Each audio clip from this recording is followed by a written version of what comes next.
Mère d'ado, si tu veux qu'il se confie à toi, arrête de lui poser 1000 questions. Oui, ça paraît fou, mais plus tu insistes, plus il se ferme. Aujourd'hui, je vais te montrer une approche que j'appelle pompe de confiance. Une façon simple de réouvrir le dialogue, sans forcer et sans le braquer. Quand ton ado s'éloigne, ce n'est pas forcément parce qu'il ne veut plus de toi.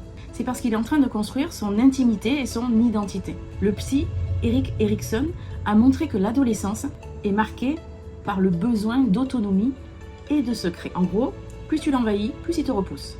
Une maman que j'accompagne se désespérait. Sa fille de 14 ans, à toutes les questions, lui répondait « j'en sais rien, je sais pas ». Et la maman, elle se sentait complètement rejetée. Un soir, sa fille est rentrée de cours visiblement contrariée. Et au lieu de lui demander « qu'est-ce qui s'est passé ?», elle a dit calmement « j'ai remarqué que tu étais moins souriante aujourd'hui. Sache que si tu as envie d'en parler, je suis là.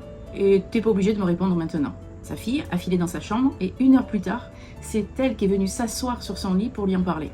C'est ce que la chercheuse Brené Brown appelle la sécurité relationnelle. Quand on laisse à l'autre la liberté de parler ou non, on augmente les chances de se livrer. D'ailleurs, une étude de l'université de Michigan montre que les ados parlent 2 fois plus à leurs parents quand ceux-ci formulent des observations bienveillantes, plutôt que des interrogatoires. Alors, je vais te donner 5 phrases que tu pourras utiliser.